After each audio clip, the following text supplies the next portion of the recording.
찬송하겠습니다. 1절, 2절, 간주 3절 하겠습니다. 45장입니다.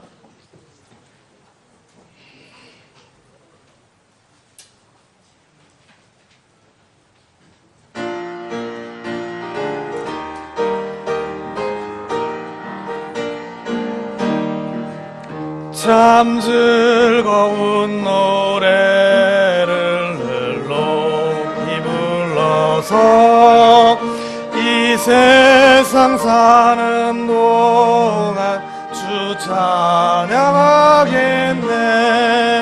축복의 산에 올라 멀리 바라보니 나 건너갈 요단강 뚜렷이 보이네. 참 아름다운 노래 늘 높이 부르세. 하늘의 소망 주신 주 찬양하여라. 참 아름다운 노래 다 함께 부르세. 하늘의 기쁨 주신 주 찬양하여라. 참 즐거운 노래를 늘 높이 불러서 내 영혼 구원하신 주 찬양하겠네. 땅 위의 성도들이 부르는 노래에 저 하늘의 천사들 다 화답하겠네. 참 아름다운 노래 늘 높이 부르세. 하늘의 소망 주신 주 찬양하여라. 참 아름다운 노래 다 함께 부르세. 하늘의 기쁨 주신 주 찬양하여. 간주하겠습니다.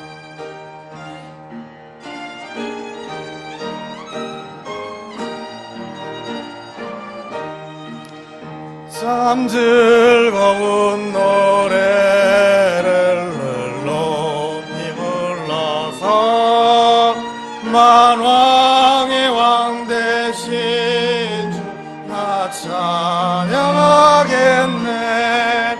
거룩한 하늘 노래 들려올 그때에 참 그립던 주님 반가이 대하리. 참 아름다운 노래 늘 높이 부르세.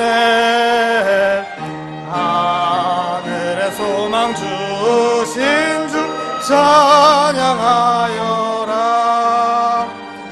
참 아름다운 노래 다 함께 부르세. 하늘의 기쁨 주신 주 찬양하여라.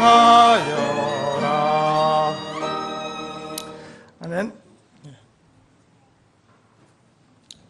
특히 그 어린 자녀들 그 예배 시작하기 전에 화장실 갔다 오려면 지금 갔다 오시고요. 특히 권은혁 그 예배 시간에 항상 화장실 가려고 그래서 지금 제가 일찍 보내려고 하는데요. 네. 이어서 102장 찬송하겠습니다. 102장 1절 간주 3절 하겠습니다.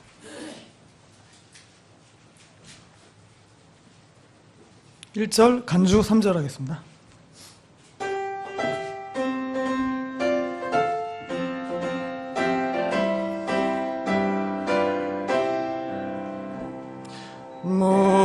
무덤에 머물러 예수 내 구주 새벽 기다렸네 예수 내 주 원수를 다 이기고 무덤에서 살아나셨네 어두움을 이기시 나와서 성도 함께 길이 다스리신 사셨네 예수 다시 사셨네. 간주하겠습니다.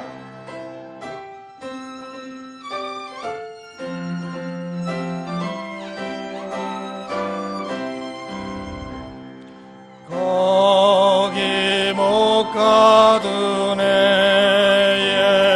예수 내 구주 우리를 살리네 예수 내 주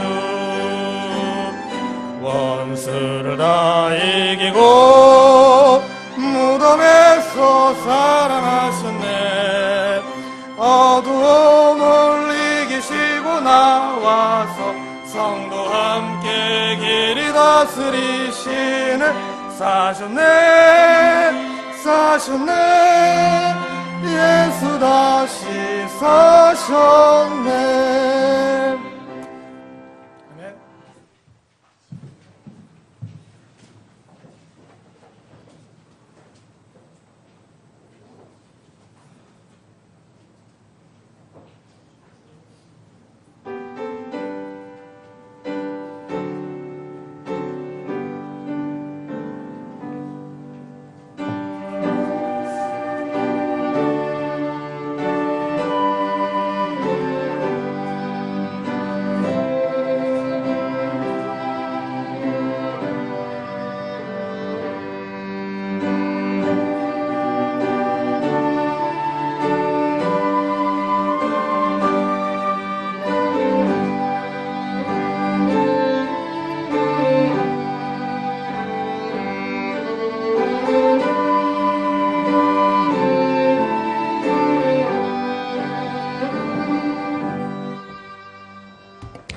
다 함께 일어나셔서 찬송가 53장으로 하나님께 찬양 드리도록 하겠습니다.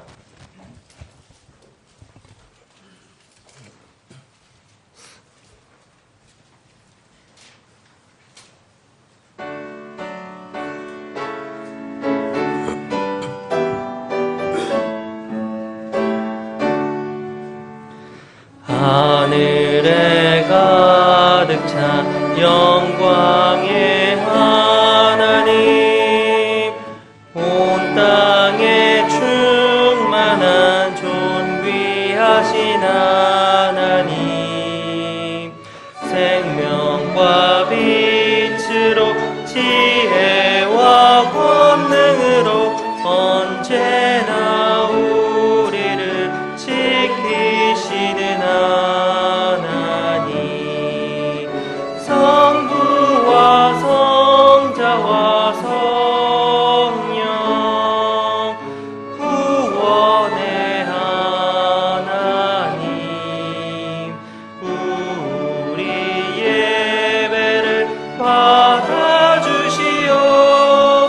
받아주시옵소서 사랑이 넘치는 자비하신 하나님 은혜가 풍성한 구원의 하나님 참회의 심령의 평안을 주옵시고 죄악의 허물을 용서하여 주소서 찬송과 영광과 생명 구원의 하나님 우리 예배를 받아주시옵소서 연약한 심령을 굳게 세워주시고 우둔한 마음을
함께 기도드리시겠습니다.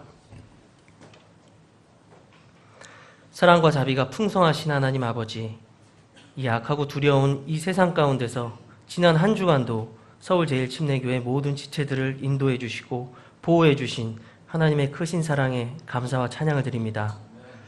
주님, 모든 세상 나라들이 일어나 서로를 대적하기 위하여 너도 나도 대량 인마살상용 무기들을 개발하고 구축하고 있습니다.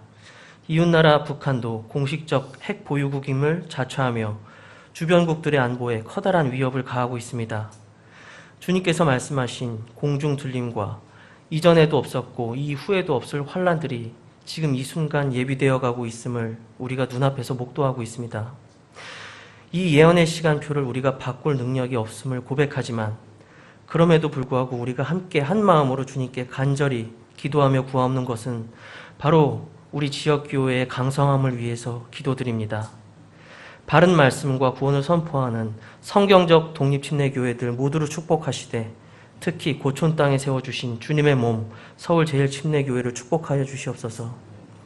우리를 다른 지역교회들과 다르게 북한과 더욱더 가까운 곳으로 이동케 해주신 것에는 하나님의 크신 섭리와 뜻이 있음을 고백합니다.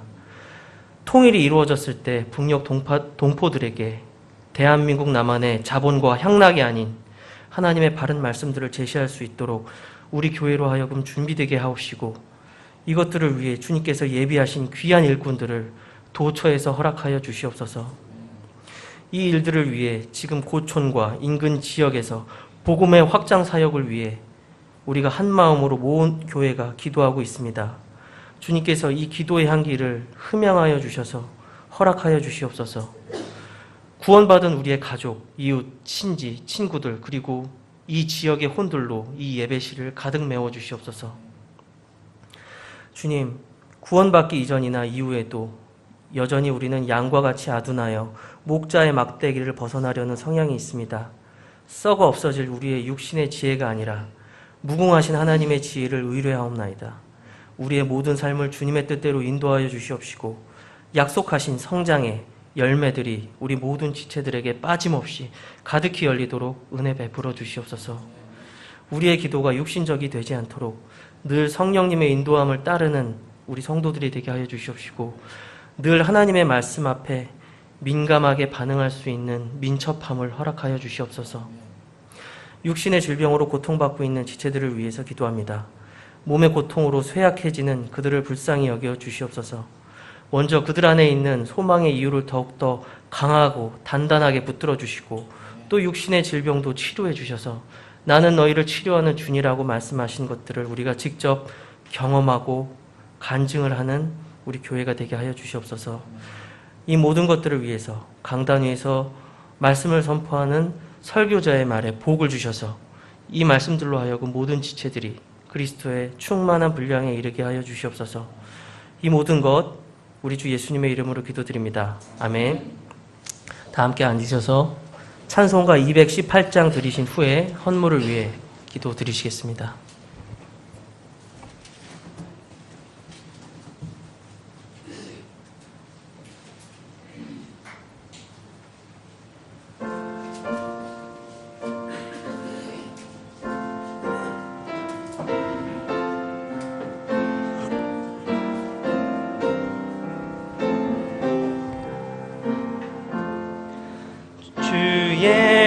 예수님 내 맘에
함께 하시고 그 은혜로 내 맘에 채워 늘 충만케 하소서. 사랑의 주 내 맘속에 찾아오사 내 모든 죄 사하시고 내 상한 맘 고치소서. 주 예수님 내 맘에 오사 날 잡길 인도하여 이 세상을 심판할 때에 날 흠없게 하소서. 사랑의 주 내 맘속에 찾아오사 내 모든 죄 사하시고 내 상한 맘 고치소서.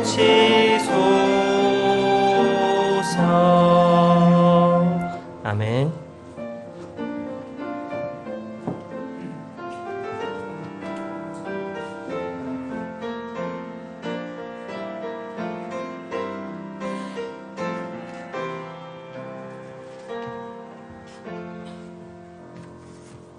주님께 기도 드리도록 하겠습니다. 제비는 겹친 옷자락 속에서 사람이 뽑으나 그것의 모든 배분은 주께서 하시느니라. 아멘. 우리의 삶의 주관자이신 아버지, 한 주간의 삶도 안전하게 이끌어 주시고 이 자리에서 예배 드릴 수 있는 환경을 만들어 주셔서 감사드립니다. 이 땅에 사는 동안 머리에 땀을 흘리고 치열한 삶을 살지만 이러한 삶의 과정을 통해 우리와 만나시고 영광 받으시기를 원하시는 아버지를 우리가 주로 온전히 인정하고 사랑하기를 원합니다. 우리를 향한 주님의 선한 손길에 감사의 고백을 드립니다. 또한 수고의 열매로 우리의 필요를 채워주시는 주님을 찬양합니다.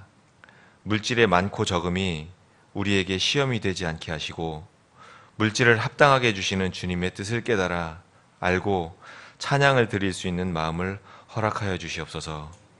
수고의 첫 열매를 주님께 드립니다. 내 것이 아니고 주님의 것임을 인정합니다. 드리는 자의 속 중심을 보시는 주께서 합당한 보상을 주심을 믿습니다. 야박하지 않고 더욱 기쁨으로 드릴 수 있는 믿음과 능력을 허락해 주시옵소서. 예배의 시작과 끝을 주님께 의탁드리오며 곧 다시 뵙게 될 우리 주 예수 그리스도의 이름으로 기도드리옵나이다. 아멘.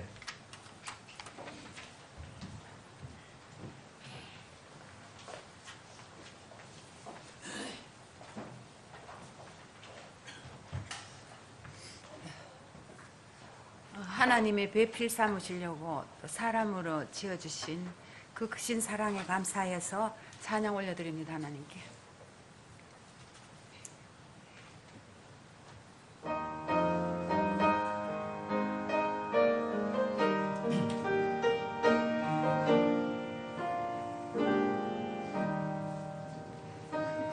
크신 하나님의 사랑 말로 다 형용 못하네.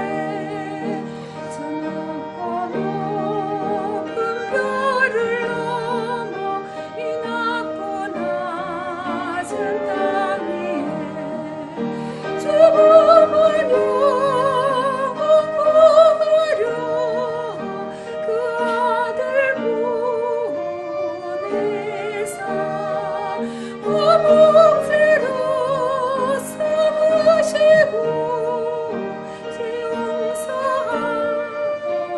하셨네.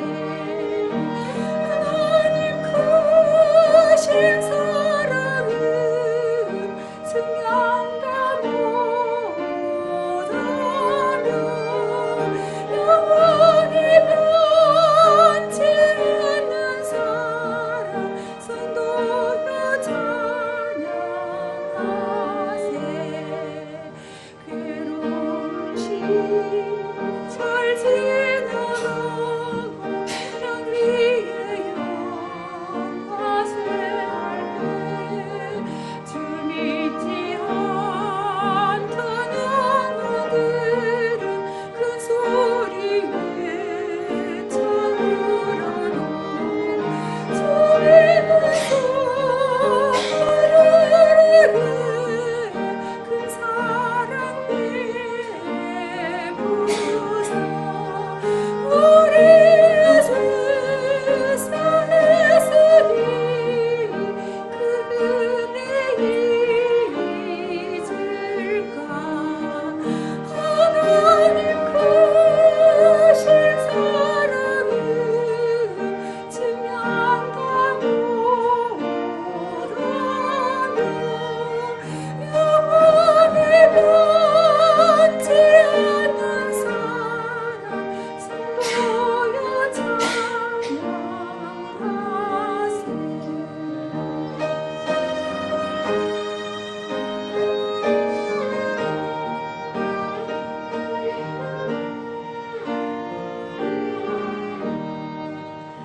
하늘을 두루마리 삼고 바다를 머물 삼아도 한없는 하나님의 사랑 나기로 갈 수 없겠네.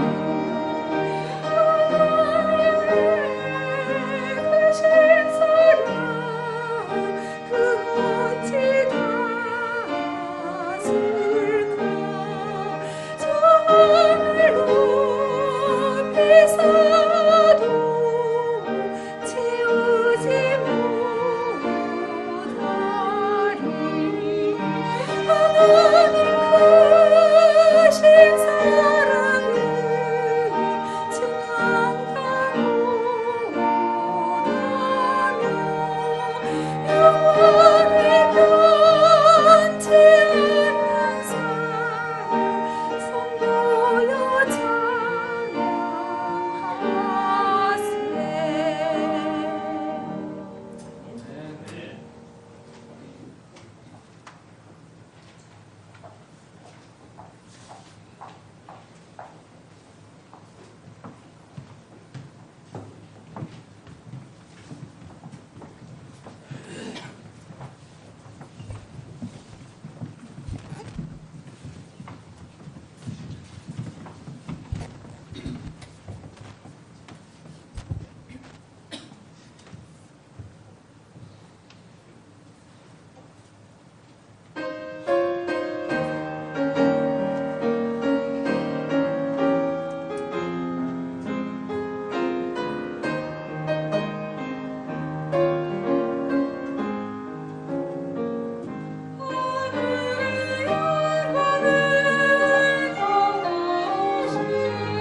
5월 마지막째 주 교회 소식 다 함께 보시도록 하겠습니다. 우리 교회에게 주어진 사역을 효과적으로 감당하기 위해서 우리 모든 지체분들 각자 계신 처소에서 기도로 함께 힘을 모아주시기를 부탁드리겠습니다. 더불어서 우리 교회 주변 지역에 대해 전도에 대해서도 힘을 써주셔서 우리 예배실의 빈자리를 주님이 주신 일꾼들과 함께 같이 예배할 수 있도록 함께 관심을 가지고 기도로 부탁드리겠습니다. 그리고 다음 주는 6월 첫째 주일 6월 5일입니다. 오후에 주님의 만찬이 있고 예배 후에는 주변 지역 구령 및 전도지 배포 시간을 갖도록 하겠습니다. 이번 주 6월 1일 수요일 저녁 3일 예배 시간에는 그동안 공부했던 요한복음을 마치고 새롭게 구약 스가랴서를 시작합니다. 수요 3일 예배에도 견고한 모임으로 정착할 수 있도록 우리 지체분들께서 환경과 시간을 조정해 보시고요. 참석이 어려운 분들 같은 경우에는 시간을 기억해 두셨다가 계신 처소에서 기도로 같은 참여 부탁드리겠습니다. 그리고 인천 국제침례교회에서 7월 22일에서 23일 금토 양일간 2016년 자매 성경 모임을 개최합니다. 자세한 내용은 교제실 안내판에 부착되어 있으니까 한번 참조해 보시기 부탁드리겠습니다. 5월 다섯째 주 성경 암송 구절 다 같이 합독하도록 하겠습니다. 시작. 예수님께서 그들에게 이르시되 내 양식은 나를 보내신 분의 뜻을 행하고 그분의 일을 끝마치는 것이니라. 요한복음 4장 34절 말씀. 아멘.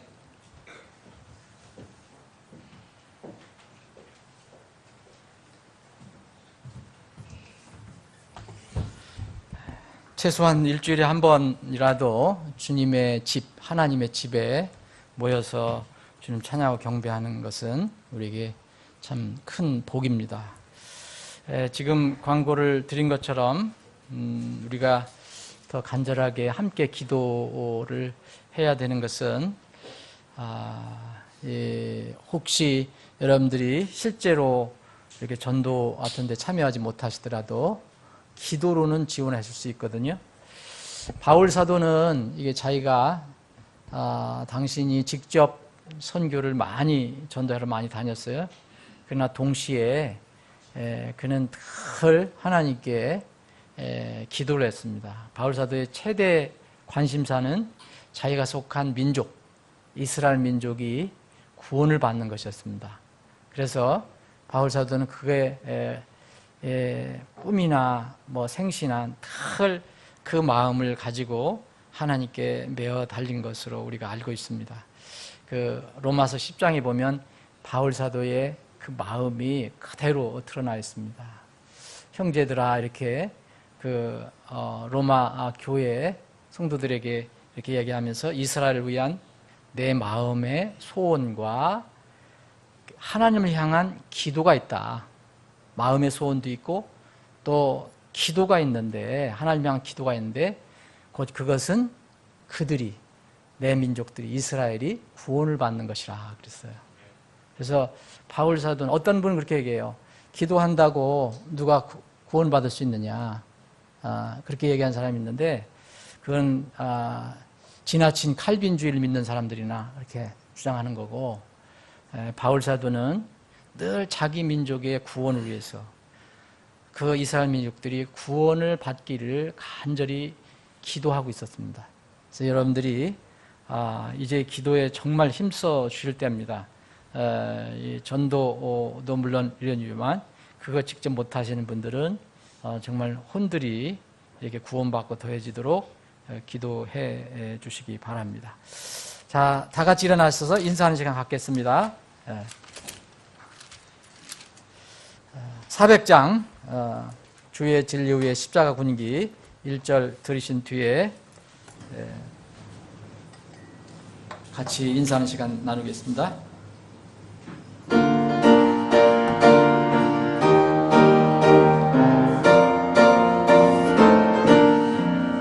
주의 진리 위에 십자가 군기 하늘 높이 쳐들고 주의 군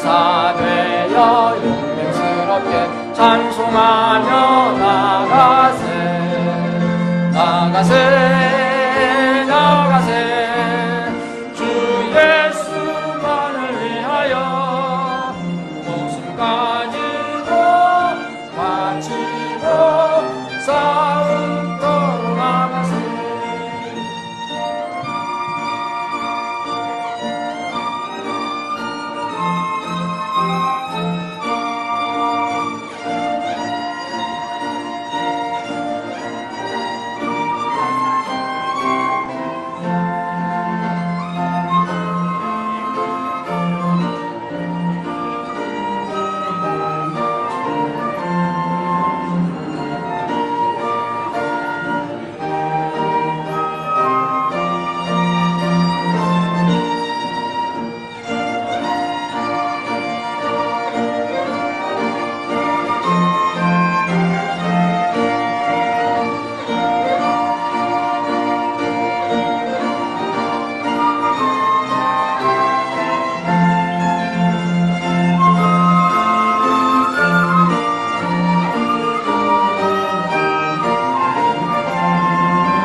원수들은 이미 예수의 손에 하나 없이 패하고 주의 군기만이 영광스럽게 온누리에 빛나네 나가세 나가세 주 예수만을 위하여 목숨 가지고 바치고 싸움 걸어 나가세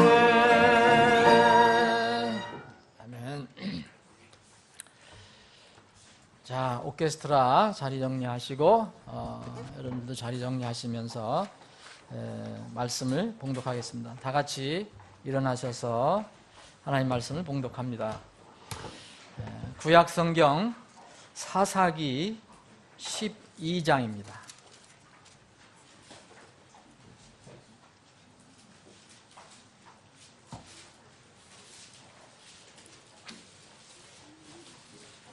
사사기 12장, 여러분들이 한영 흠정역 대역 성경 가지고 계시면 407쪽이 되겠습니다. 407페이지 구약 성경 사사기 12장 1절부터 제가 봉독하고요. 여러분들과 함께 읽을 부분을 말씀드리겠습니다. 에브라임 사람들이 함께 모여 북쪽으로 가서 입다에게 이르되 네가 암몬 자손과 싸우러 갈 때에 어찌하여 우리를 불러 너와 함께 가게 하지 아니하였느냐?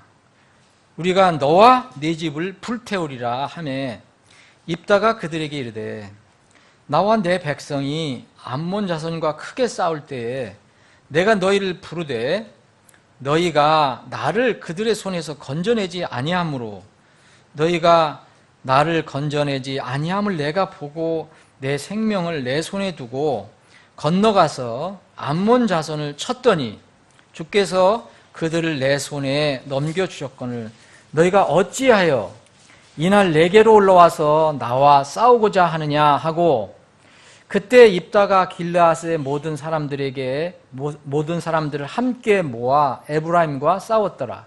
길르앗 사람들이 에브라임을 쳤으니 이는 그들이 말하기를 너희 길르앗 사람들은 에브라임에서 도망한 자들로서 에브라임 사람들과 므낫세 사람들 가운데 있느니라 하였기 때문이라. 5절, 6절 함께 여러분들과 제가 봉독합니다. 시작합니다. 길르앗 사람들이 에브라임 사람들보다 먼저 요르단의 통로를 점령하고 도망한 그 에브라임 사람들이 말하기를 내가 지나가게 하라 하면 길르앗 사람들이 그에게 말하기를 내가 에브라임 사람이냐 하여 그가 만일 말하기를 아니라 하면 그들이 그에게 이제 슈볼렛을 말하보라 하여 그가 이미 그것을 발음하지 못함으로 시볼렛이라 하면 길앗 사람들이 곧 그를 붙잡아 요르단의 통로에서 죽였더라. 그때에 에브라임 사람들 중에서 쓰러진 자가 42,000명이었더라. 아멘. 아버지 하나님, 오늘도 복된 주일 허락해 주셔서 하나님의 집에 모여 하나님을 찬양하고 경배할 수 있는 이 기회를 허락해 주심을 감사합니다. 세상 모든 사람들이 가지고 있는 그 권한이 아닙니다. 우리에게 구원받은 백성들에게 주신 특권입니다. 오늘 이 특권을 종일토록 주님을 위해서 활용할 수 있게 해주시길 원합니다. 이 시간에 주님께서 생명의 말씀을 또 우리에게 허락해 주심을 감사합니다. 이 말씀을 우리 가슴을 향해서 주님께서 직접 선포하시고 우리는 그 말씀에 들어있는 진리와 교훈을 깨달아 알게 하여 주옵소서. 거룩하신 예수님의 이름으로 기도합나이다. 아멘. 다 앉아주시기 바랍니다.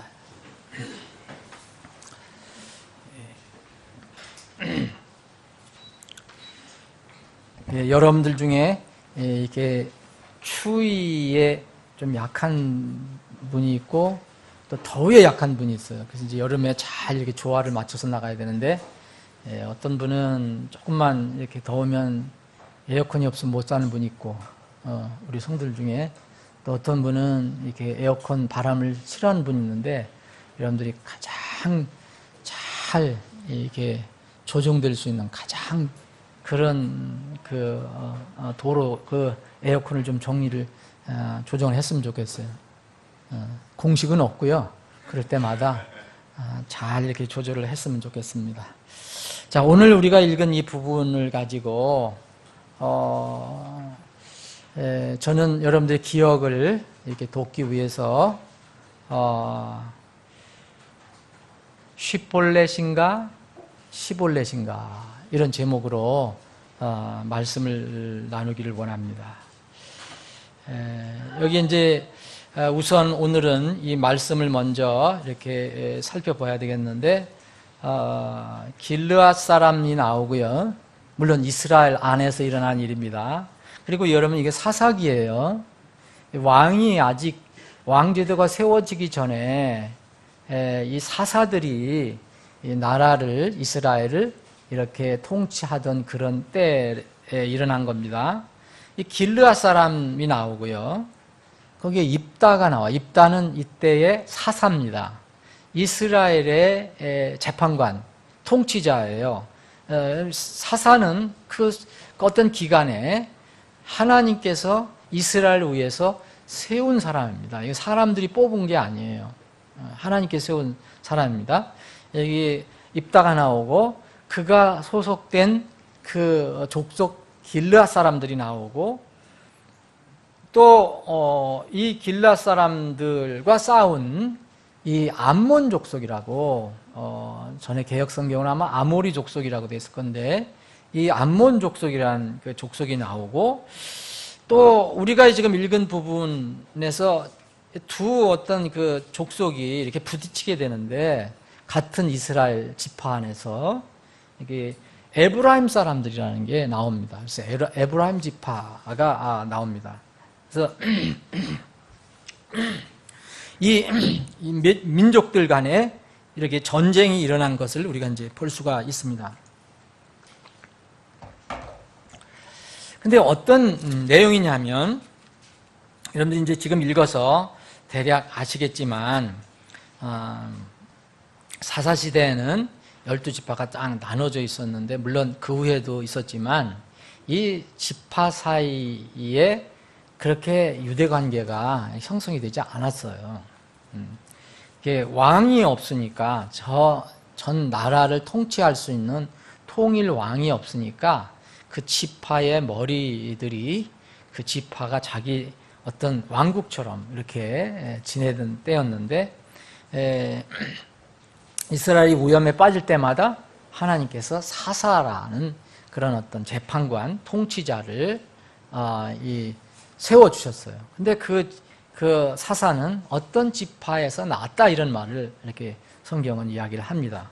여기에 이 입다도 사실 보면 어느 사람이냐면 길르앗 족속입니다. 길르앗 사람이라는 것은 이 12지파에 소속되어 있지는 않지만 어느 소속된 그 지파, 갓지파에 소속이 된 사람들인데 이 길르앗이라는 것은 요단강 그 동쪽, 요단강 동쪽에 그 세 지파들이 요단강을 건너가지 않고 12지파가 이제 가나안에 넘어갈 때 세 지파가 거기 땅이 좋으니까 이 목축하기 좋으니까 우리가 남겠다. 그래서 나중에 허락을 받는 그 지파가 있어요. 그 지파가 세 지파예요. 므낫세, 갓, 르벤 지파.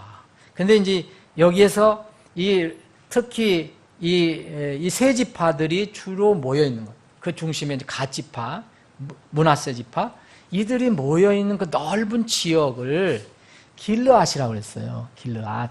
그래서 이 길르앗에 있는 사람들을 길르앗 사람들이라고 그랬어요.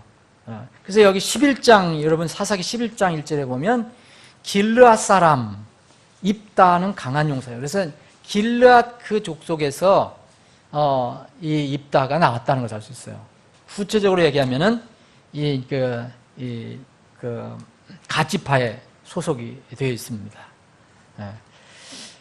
이 입다는 이때 당시 암몬 족속이 이스라엘 침범해서 이스라엘 위험에 빠뜨렸기 때문에 이 암몬 족속을 물리치기 위해서 이제 하나님께 세우신 그런 사사인데 어떤 문제가 생겼느냐면 에브라임 사람들하고 갈등이 일어났어요. 에브라임 지파하고 길르앗 사람들하고. 자, 에브라임 사람들은 주로 어디 있느냐? 요단강을 중심으로, 여러분들 요단강 한번 그려보세요. 요단강 그 뒤에 있는 그 지도에도 있고, 이 이스라엘 중간에 이렇게 흐르는 요단강이 있잖아요. 남북으로 흐르는. 그래서 오른쪽에는 이 세 지파가 있고, 나머지 9지파는 이 왼쪽에 있어요. 우리가 볼 때 지금. 근데 여기에서 나온 그 에브라임 지파는 바로 왼쪽에 있어요. 그러면 이 길르앗 사람들, 갓지파나 이 므낫세 지파, 므낫세 그 반지파가 있죠. 반지파가 이쪽에 있고 여기 또 므낫세 반지파가 이쪽 왼쪽에 있었는데 이 지파들이 있는 곳으로 가려면 반드시 요단강을 건너가야 됩니다. 그것을 염두에 두셔야 돼요. 요단강을 건너지 않고서는 거기에 이를 수가 없어요. 그러면 지금 이 에브라임 사람들이 이제 그 입다하고 갈등이 생겨버렸어요. 무슨 얘기냐면 이 입다가 암몬 족속을 물리쳐서 이겼거든요. 승리를 했어요.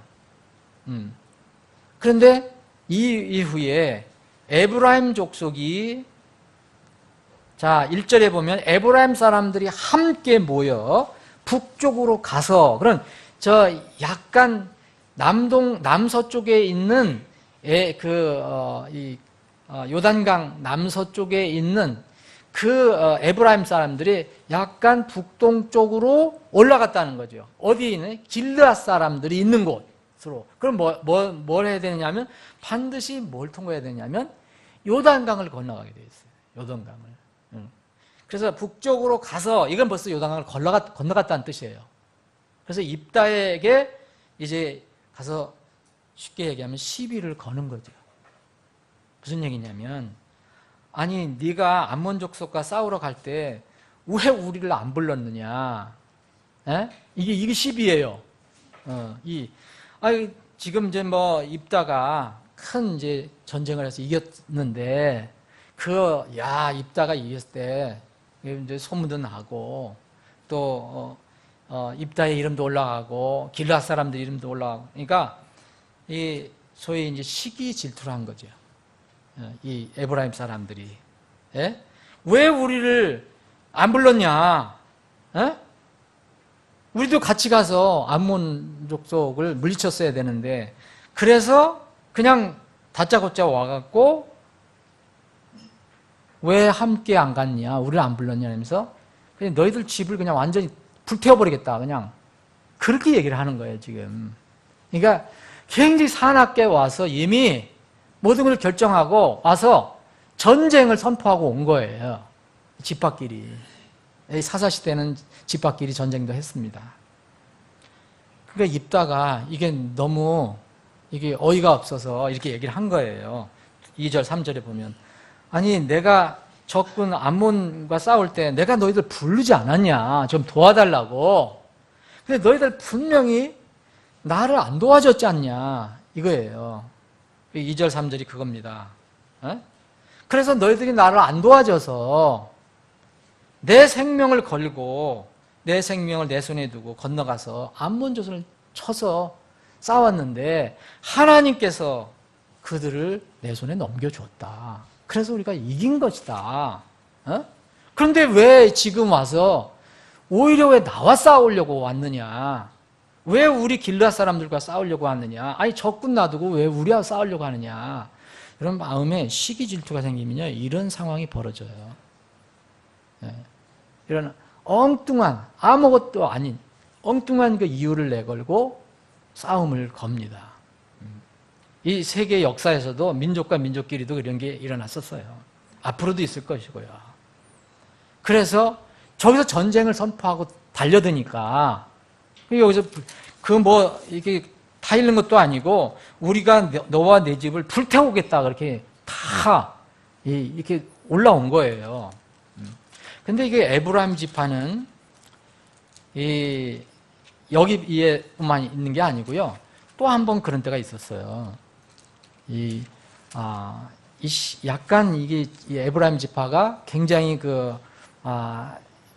지파 중에서 으뜸 지파로 자기들이 생각해서 이 지파가 약간 교만한 그런 지파였어요. 에브라임 지파가. 에브라임은 누구로부터 왔는지 여러분 아시죠? 예? 요셉이 이 애굽에서 낳은 두 아들. 근데 요셉이 12지파에 들어간 게 아니고 요셉의 두 아들이 들어가 버렸죠. 요셉 대신 므낫세와 에브라임. 그래서 에브라임이 사실 이스라엘의 중심에 이렇게 땅도 받습니다. 유다 위에. 여러분 그 지도를 보시면. 자기들은 중심 족속이라 생각했어요. 그래서 여기 기드온 때도, 기드온이 사사로서 이스라엘을 구했을 때도 에브라임 사람들이 또 시비를 걸었거든요. 기드온에게. 여기 사사기 8장에도 보면 에브라임 사람들이 기드온에게 이르되 내가 미디안 족속과 싸우러 갈 때 우리를 왜 부르지 않냐? 똑같아요. 왜 니들이 미디안 족속과 싸우러 갈 때 우리를 왜 안 불렀느냐?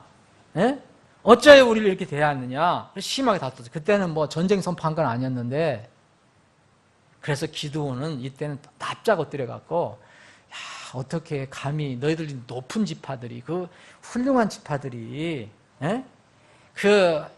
정말 우리는 아무것도 아닌데 우리 지파 비교할 수 있느냐? 그래서 그들을 이렇게 얼러줘요. 그래서 그들의 노를 삭혀줍니다.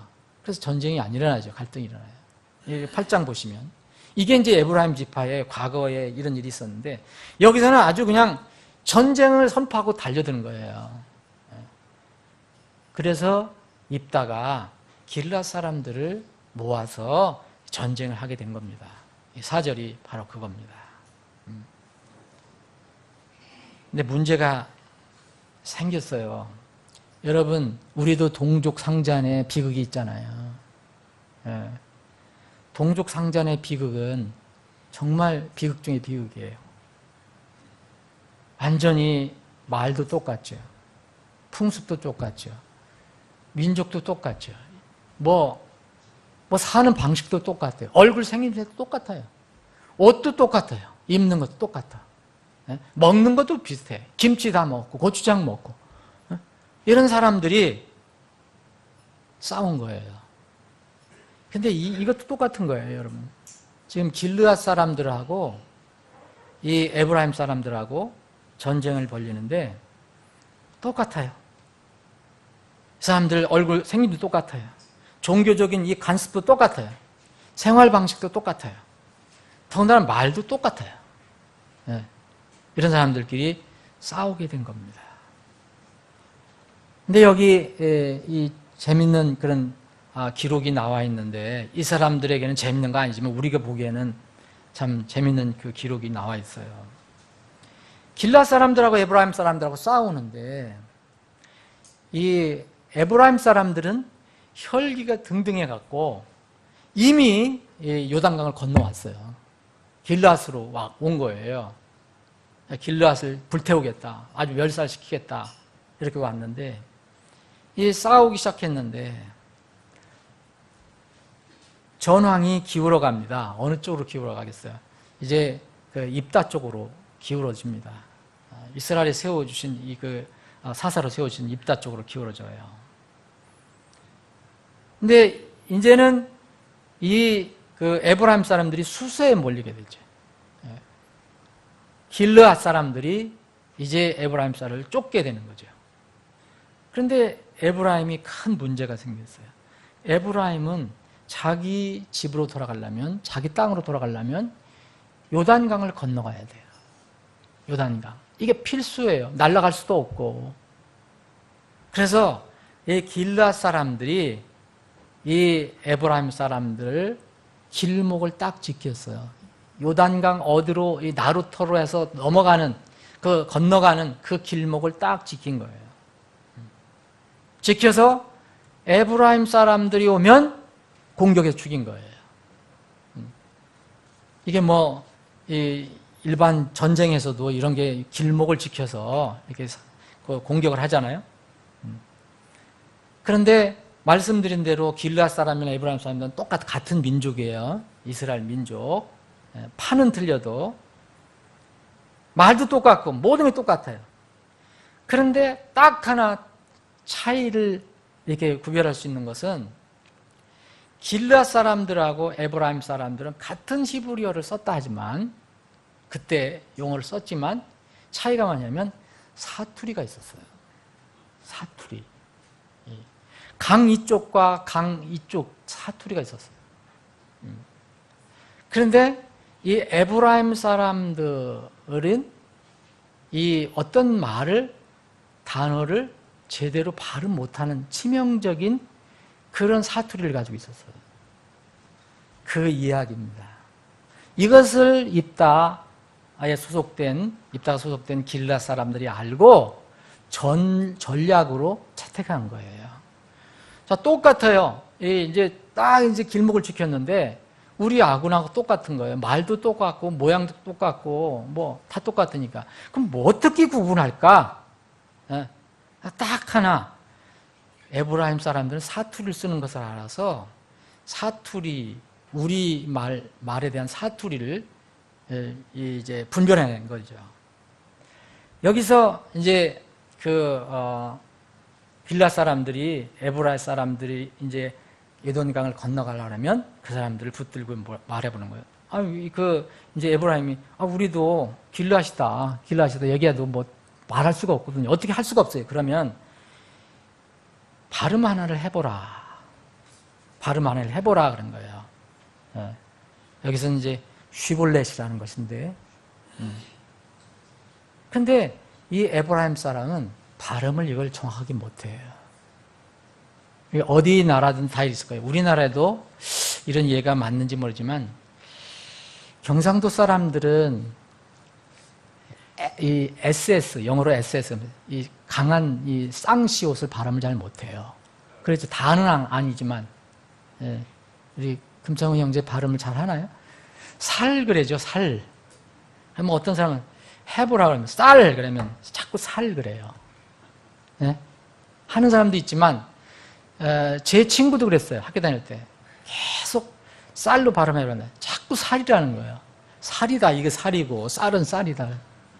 발음이 안 되더라고요. 뭐 왜 그런지 모르겠지만 이 에브라임 지파가 결정적인 그런 흠을 가지고 있었어요. 이거를 이 길앗 사람들이 알고 적과 아군을 분별하는 수단으로 삼은 겁니다. 그래서 쉿볼렛을 말해보라 그러면 할 수가 없어요. 안 하는 게 아니라 자기들은 쉿볼렛 하는데 시볼렛 이렇게 나오는 거예요. 그래서 그렇게 발음하는 사람은 아군이 아니구나, 적군이구나, 이걸 알고 거기서 이제 죽인 겁니다. 그 자그마치 42,000명이나 죽었어요. 전쟁을 먼저 혈기등등하게 걸어왔는데 나중에 죽게 됩니다.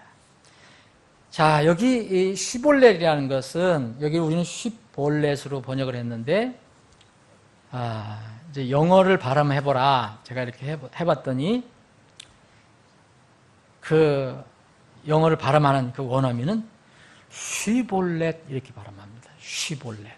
그러면 여기에 시볼렛은 어떻게 발음하냐? 시볼렛. 여러분 차이 분명하겠어요? 분별하겠어요? 영어로 얘기하면 H가 하나 더 붙었어요. SH고 하나는 그냥 H가 없는 S예요. 그런데 분명히 우리가 알거든요. 살라면 저 쌀이라고 저래서 하려고 하는데 발음 못하는 거 알거든요. 쉬볼렛 이렇게 발음해야 되는데 그게 이제 그 길앗 사람인데 자꾸 시볼렛으로 하는 거예요. 이건 뭐냐면 자기 정체를 드러내는 거예요. 여기에 쉬볼렛은 히브리 말로 곡식 이삭이라는 뜻이래요. 옥수수 자루 이렇게 여러분이 이렇게 옥수수가 크면 이렇게 자루 그 수염이 막 나오잖아요. 이걸 얘기하는 거예요. 자라는 그런 옥수수 그리고 자라는 이삭, 곡식 이삭. 또 다른 의미로는 흐른다는 자라는 것과 같이 흐른다는 의미로 시냇물이나 강이란 뜻이에요. 이게 의미가 있어요. 그래서 이 강 앞에서 발음을 해보라는 거예요. 강 혹은 시냇물 이런 어떤 곡식 이삭 발음해봐라. 근데 엉뚱하게 못하고 뭘 발음하면 시볼렛인데 시볼렛을 또 히브리 말 이렇게 찾아 올라가 보면 원래 이 뜻은 짐이라는 거예요. 짐, 부담. 자꾸 부담 주네. 발음도 못하는데 결국 곡식 이삭이다. 이 시냇물이다 흐르는 강이라는 발음을 못합니다. 이게 시볼렛이에요. 길앗 사람이라고 하는 사람이 시볼렛으로 발음하면 스스로 자신이 길앗 사람이 아니라는 것을 이야기하는 겁니다. 자기 입으로는 길앗 사람이라는데 자기 안에 있는 정체는 시볼렛이에요. 에브라임 사람이라는 것을 그냥 증명하는 거예요. 자신의 지파 정체성을 자기 입으로 고백하는 거예요. 그 강 어귀에서 요단강을 건너가기 전에 요단강을 건너가면 끝나는 거죠. 못 잡는 거죠. 여러분 이건 참 의미가 있어요. 제가 어떻게 이것을 이해를 할까 다른 성경학자들이 주석자들이 어떻게 썼는가 봤더니 하여튼 그렇게 해석할 수도 있겠죠. 이게 에브라임 사람들이 시기 질투에 벌을 받았다. 이런 쪽으로 이렇게 시기 질투하면 안 된다. 그것도 맞아요. 그런데 저는 이 성경을 이렇게 써놓은 이유는 분명히 뭔가 우리가 뭔가를 좀 깨달으라 그런 뜻이 있을 것으로 생각합니다. 여러분 이 세상은 요단강이 앞에 있어요. 요단강은 죽음을 의미해요. 그래서 우리가 요단강 건너서 만나리 이런 노래도 합니다. 그래서 죽음과 육체의 죽음과 다음 세상, 영혼의 세계의 그 가운데 있는 것을 요단강으로 흔히 표현하죠. 이스라엘 백성이 애굽을 떠나서 이 광야를 떠나서 이제 정말 하나님께서 정착하게 한 곳, 이제 더 이상 방황하지 않는 땅이 가나안인데, 가나안 땅에 들어가기 전에 있었던 곳이 바로 요단강입니다. 이 세상의 최후 심판 때 사람들의 영적 신분의 정체성이 나타나게 될 것이라는 것, 이것을 모형적으로 보여주고 있다고 저는 생각합니다. 여러분들이 어떻게 이해해도 상관없어요. 틀린 게 아니에요. 저는 이렇게 성경학자들이 이렇게 주석을 해놓은 것은 아직 발견을 못했어요. 근데 분명히 이 성경을 여러 가지로 이렇게 살펴보면 이것은 분명히 그런 의미도 분명히 있을 것입니다. 마지막 때에 우리가 요단강에 설 때가 있습니다. 마지막 때의 여러 가지 현상 중에 하나, 영적인 현상 중에 하나는 사람들의 신앙에 큰 변화가 일어난다는 것입니다. 긍정적인 변화가 일어날 수도 있고 부정적인 변화가 일어나는데, 단연 부정적인 변화가 압도하게 될 것이다. 이것이 성경의 예언이에요. 본래의 바른 신앙에서 떨어져 나가는 영적인 배도가 흔하게 일어날 것이라는 것이 성경의 예언입니다. 디모데전서 4장, 여러분 디모데후서 3장, 시간 관계에서 찾지 않겠습니다. 4장, 디모데후서 3장, 4장, 디모데전서 4장 한번 찾아보십시오. 분명히 마지막 때는 이런 배도가 일어난다고 얘기합니다. 어느 분야에 어떻게 일어날까? 긍정적으로 일어나면 참 좋은 것입니다. 그러나 부정적인 변화가 일어나는데 떠나간다는 거예요. 어떤 분야에서 일어나냐? 첫째, 믿는 바에서 떠나요, 사람들이. 곧 성경의 가르침, 진리, 교리에서 떠나요. 전문적인 어떤 학문적으로 얘기하면 신학에서 떠나요. 바른 신학에서 떠나는 겁니다. 거룩한 하나님의 가르침, 교리가 세상의 유치한 원리로 바뀌어져요. 그게 골로새서 2장에 강조한 거예요. 너희들이 어찌 세상의 유치한 원리로 들어가느냐? 세상의 유치한 원리로. 그리고 에베소 4장에 나와 있는 교리에 나중에 바람이 불기 시작하는데, 교리의 바람이 한번 휩쓸 것이다. 그래서 교회는 정말 이 가르치는 자가 필요한 거고, 목회자가 필요하고, 전도자가 필요하고, 교사가 필요하다. 왜 그러냐? 교회를 튼튼하게 세우기 위해서 한 것이다. 앞으로 교리의 바람이 불어올 때 흔들리지 않게 하기 위해서. 이 시대의 기독교에서 널리 퍼져 있는 현대주의, 자유주의, 인본주의 신학사상, 그리고 거기서 조금 더 코팅해갖고 신정통주의니 신복음주의, 기복신앙, 성공신앙, 신사도운동, 성령운동, 은사운동, 사실 이런 것들은 다 모두 성경의 진리에서 떠나서 세상과 타협하거나 세상에 동화된 영적 배도의 물들입니다. 산물들이에요. 성경 말씀만을 신앙 교리와 신앙 실천의 기준과 권위로만 믿는 이른바 근본적인 성경신앙은 점점 줄어들 것이고, 사람들이 그것을 믿는 사람들도 인간적인 관점으로 자꾸 수정하려고 하는 시도를 계속할 것입니다. 저는 예언자가 아니지만 불언간 신정통주의라는 신복음주의와 같은, 이미 신복음주의는 용어가 나왔어요. 신정통주의, 신복음주의와 같은 용어가 나올 거라고 저는 생각해요. 그게 신근본주의. 근본주의 같은데 아닌 신근본주의. 마지막 때는 이런 믿는 바에서 변화가 일어날 겁니다. 두 번째는 교회가 변질됩니다. 믿는 바가 변질되면요, 기준이 변질되면 교회는 변질되게 돼 있어요. 성경을 의심하는 이 현대의 신학 사상들이 마구 들어와서 교회들을 이제 허물어뜨릴 것입니다. 이름만 교회지 안에 들어있는 내용은 없어요. 이미 유럽은요, 이것이 휩쓸고 갔어요. 여러분들 많이 들으시죠? 유럽은 엄청난 교회, 아름다운 그 건물들이 많이 있지만 속은 없어요. 그게 바로 이 바람 때문에 소위 이런 것들, 현대주의, 자유주의, 뭐 신정통주의, 뭐 신복음주의, 이거 휩쓸고 갔기 때문에 건물은 아직도 남아있어요. 매물도 만날 나오고. 근데 많은 이 교회들이 요새는 모슬렘의 모스크로 바뀝니다. 쉽게 찾아볼 수 있어요. 인터넷 들어가 보면.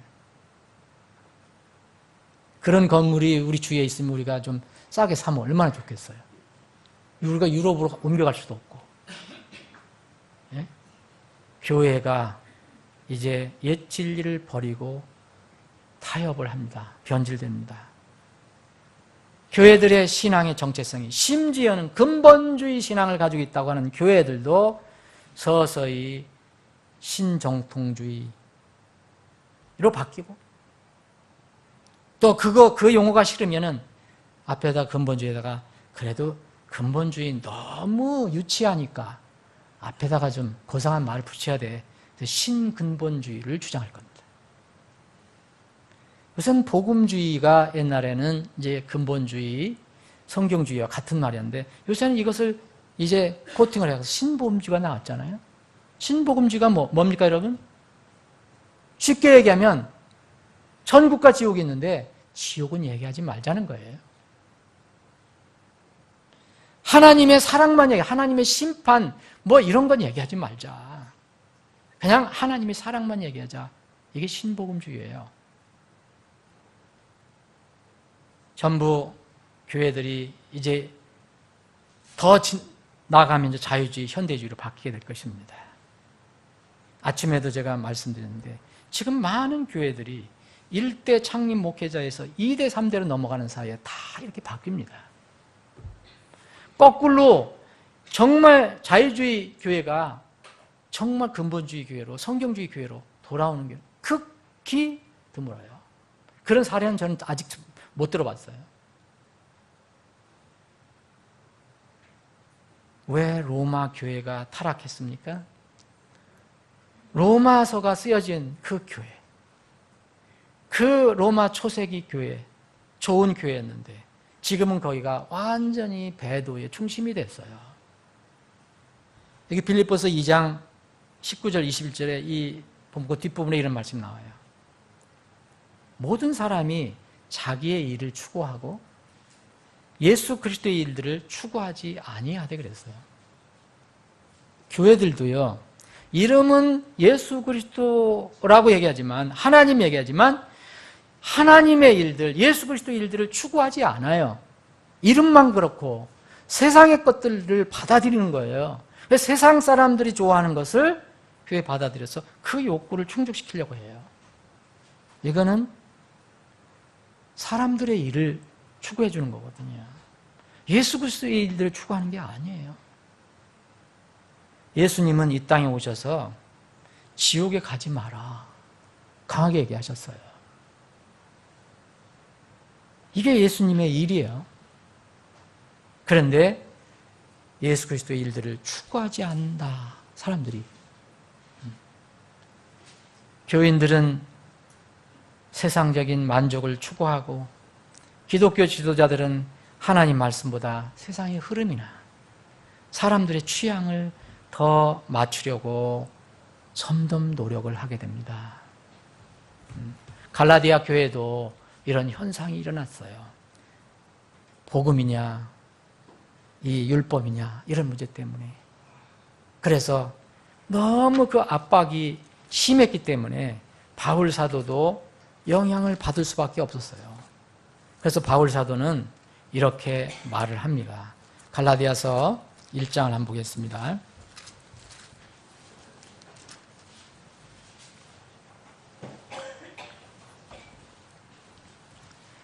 갈라디아서 1장 8절입니다. 7절부터 제가 읽겠습니다. 그것은 또 다른 참복음이 아니며 다만 너희를 어지럽히는 어떤 자들이 있어 그들이 그리스도의 복음을 왜곡시키려 하는도다. 이때 당시만 해도 믿음만으로 안 된다. 그러니까 그 율법을 좀 더 해야 되는 거 아니냐, 요 정도였지만 사실 지금은 훨씬 도가 심한 거죠. 이거보다도 훨씬 심한 거죠. 그러나 우리나 혹은 하늘로부터 온 천사라도 우리가 너희에게 선포한 복음, 이 복음은 그때나 지금이나 똑같아요.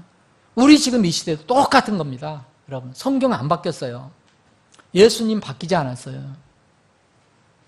우리가 너에게 선포한 복음 외에 다른 복음을 너에게 선포하면 그는 저주를 받을지어다. 우리가 전에 말한 것 같이 내가 지금 다시 말하노니 만일 어떤 사람이 너희가 받아들인 복음 외에 다른 복음을 너희에게 선포하면 그는 저주를 받을지어다. 다른 복음이 뭐예요? 그때 당시에는 믿음에다가 하나님의 은혜다가 사람의 율법을 더하는 것이었지만 지금은 다 해당되는 겁니다. 여러분, 자유주의, 현대주의, 신정통주의 다 신복음주의 다 더하는 거 아닙니까? 다른 복음이에요. 내가 지금 사람들을 설득하느냐, 하나님을 설득하느냐, 혹은 사람들을 기쁘게 하려고 애쓰느냐. 내가 아직도 사람들을 기쁘게 한다면 결코 그리스도의 종이 아니라. 그런데 사람들은 자기 일을 추구해요. 우리는 그리스도의 종인데. 자, 빌립보서 2장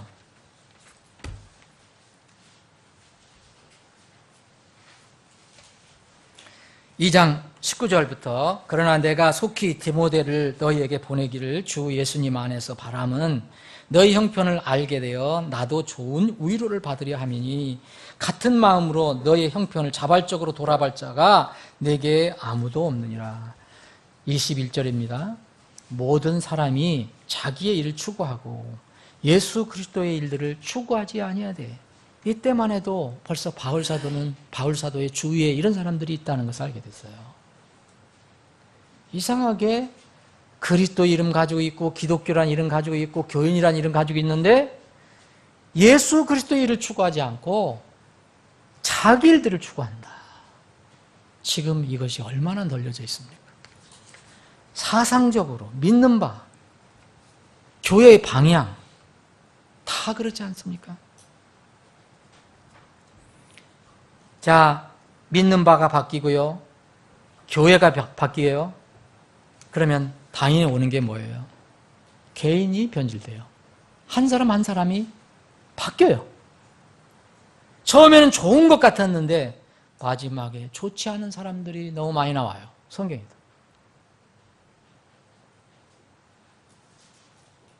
갈라디아서 1장 거기에 보면은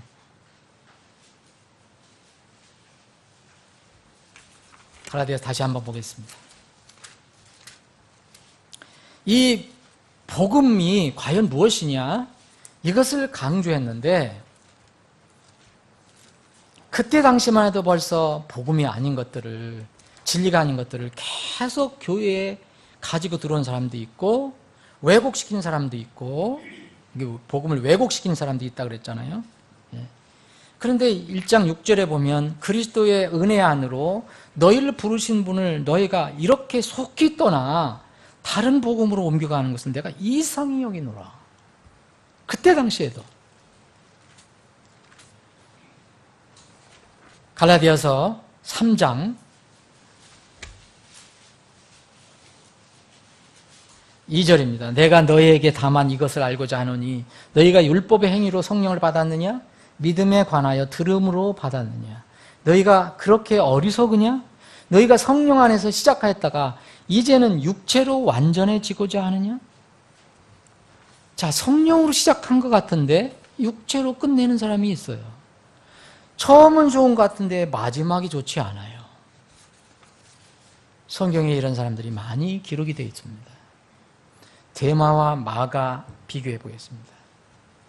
디모데 후서 4장에 보면 바울 사도가 마지막 이 자기의 죽음을 앞두고 마지막 쓴 편지에서 디모데후서 4장에 보면 두 사람을 평소에 늘 잘 알고 있었고 자기와 심지어는 사역을 같이 했었던 두 사람을 이야기하는 장면이 나옵니다. 자, 10절 데마는 현재 이 세상을 사랑하여 나를 버리고 데살로니가로 떠났으며 그레스게는 갈라디아로 디도는 달마디아로 갔고 오직 누가만 나와 함께 있니라. 마가를 데리고 함께 오라. 그가 사역을 위해 내게 유익하니라. 데마는 현재 이 세상을 사랑해서 갔다 그래요. 마가를 데리고 오라 그래요. 그가 지금 내게 내 사역을 해서 유익하다 그랬어요. 데마와 마가는 공통점이 있어요. 이 두 사람은 처음에 믿다가 세상으로 떠난 것이 공통점이에요. 믿다가 떠났어요. 그런데 데마는 세상에서 다시 믿음의 자리로 돌아왔다는 기록이 없어요. 바울 사도가 마지막 편지를 쓸 때까지도 세상을 사랑해서 떠났다 얘기합니다. 데마는. 그런데 마가는 처음에 떠났어요. 1차 전도여행에 너무 힘들어서 그런지 떠났어요. 바울 속이 많이 상했어요. 그런데 마지막 이 바울이 편지 썼을 때는 마가가 내 사역에 유익하다고 데리고 오라 그랬어요. 중간에 다시 돌아온 겁니다. 마가는 세상으로 갔다가 다시 믿음으로 돌아왔어요. 데마는 처음에 믿는 것 같아 세상 돌아가서 아직 영원히 돌아오지 않아요. 데마와 마가는 그 차이가 있어요. 베드로와 유다도 비슷해져. 다 똑같은 예수님의 제자였어요. 그런데 베드로도 예수님을 부인을 했어요. 유다도 결정적으로 부인을 했어요. 베드로는 그러나 처절하게 회개하고 다시 돌아옵니다. 그러나 유다는 후회는 했지만 예수님께 돌아오지 않아요. 예수님께 돌아오지 않고 자기 방법으로 자기에게 닥친 문제를 해결해요. 곧 주가 없다는 거예요. 자기가 주예요. 자살을 합니다. 데마와 마가, 베드로와 유다는 비슷하게 시작하고 처음에 믿고 또 떠나기도 했지만 끝은 하늘과 땅 차이에요. 모든 사람은 인생의 마지막에 주님의 인정을 받아야 합니다. 지금 인정받으면 그것이 그대로 진리가 돼야 돼요. 인생의 마지막 주님 앞에 섰을 때 주님의 죽으심과 주님의 피 흘리심 그 공로로 내가 모든 죄를 용서받았고 그래서 하나님의 자녀가 되었다라고 분명하게 고백할 수 있어야 합니다.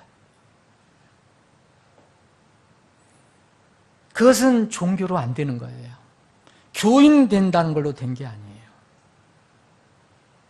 사랑하는 여러분, 우리는 모두 인생의 요단강을 건널 때가 있어요. 결정적일 때가 있어요.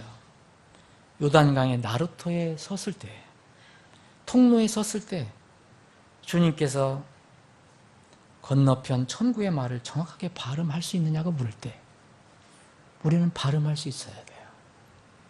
그때 주님께서 너 쉬볼래 그렇게 말씀하시는 않을 겁니다. 그런데 성경을 보면요, 신약 성경에 보면, 구약 성경이 아니고 많은 사람들이 예수님 믿었다고 하고 예수님 같이 다녔다고 하고 하는데 버림을 받아요. 예수님 뭐라 하셨냐면 예수님께 인정을 못 받는 거예요.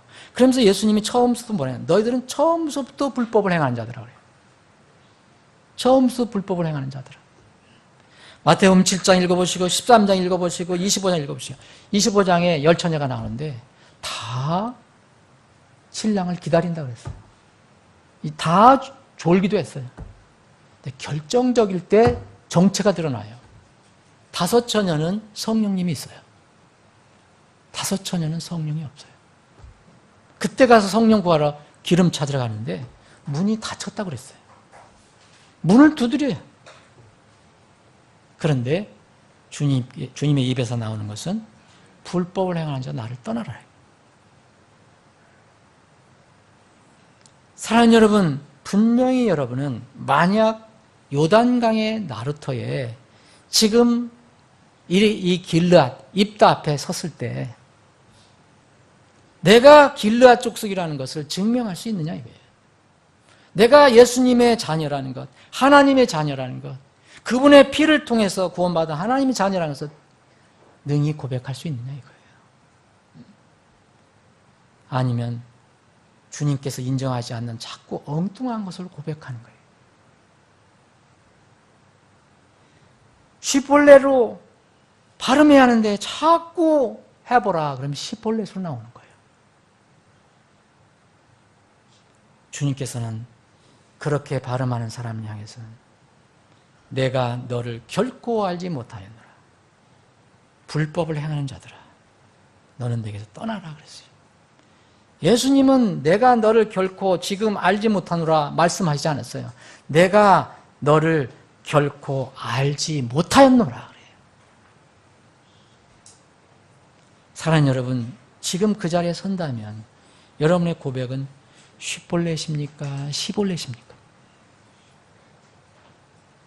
생명의 능력이 있느냐 없느냐, 여러분들이 이야기하는 그 복음, 믿음이 생명이 있느냐 없느냐를 묻는 것입니다. 이스라엘 백성은요, 능력, 하나님은 믿는다고 하지만 잘못 믿었기 때문에 그 자체에 능력 자체가 없었어요. 안 하는 게 아니에요. 안 하는 것도 있지만 하고 싶어도 못하는 게 있어요. 그건 거듭나지 못했기 때문에 그래요. 로마서 8장 7절에 이런 말씀이 있어요. 육신적인 생각은 하나님의 법에 복종하지 아니할 뿐 아니라 안 하죠. 이건 의도적으로도 안 합니다. 의지도 없어요. 그런데 참으로 그리할 수도 없음으로 그랬어요. 이거는 능력을 얘기하는 거예요. 능력. 이건 무능력이에요. 그래서 하나님을 대적하는 거예요.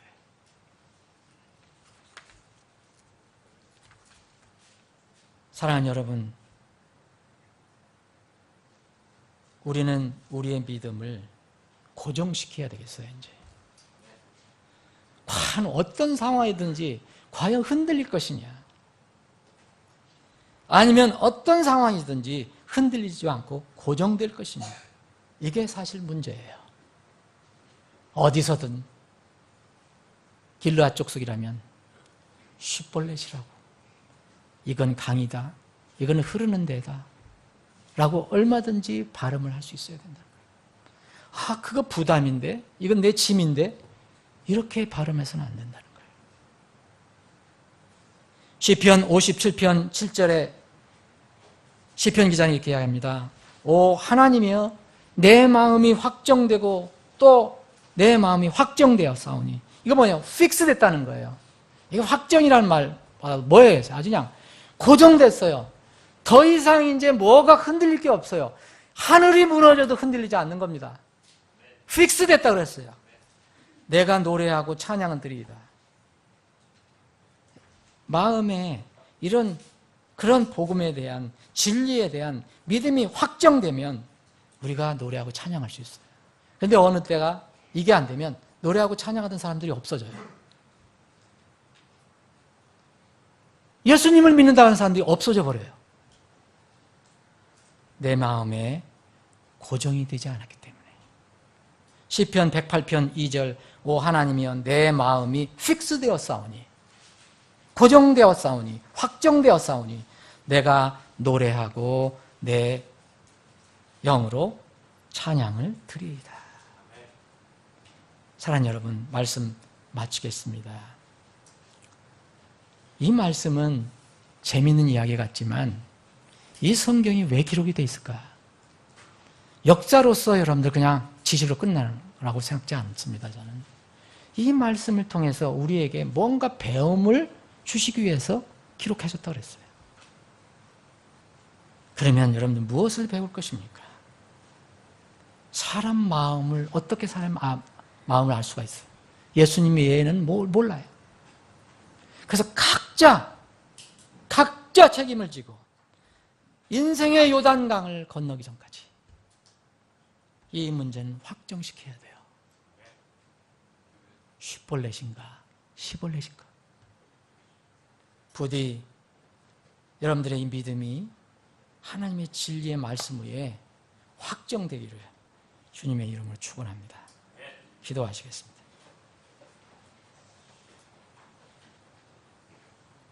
잠시 기도하는 시간 갖겠습니다.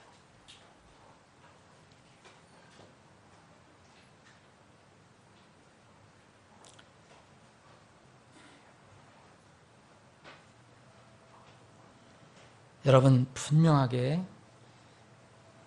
여러분들의 인생의 요단강에 설 때 여러분들의 고백은 쉿볼렛입니까?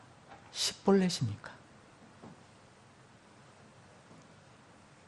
생명이 있느냐 없느냐 그것을 주님께서 우리를 분별해 내실 겁니다. 하나님의 말씀, 그분의 속성, 그 믿음에 고정되고 고정되어 있지 않으면 언젠가는 또 흔들릴지도 모릅니다. 우리의 믿음이 그 진리의 말씀에 확실하게 고정되어야 합니다. 만약 여러분들이 분명하게 시볼렛이 아니고 쉬볼렛으로 발음할 수 있다면, 그런 하나님의 백성이라면 여러분 그렇게 발음하면서 분명하게 세상과 구분하는 그런 발음을 하면서 이 세상에서는 지금 어떻게 살고 있습니까?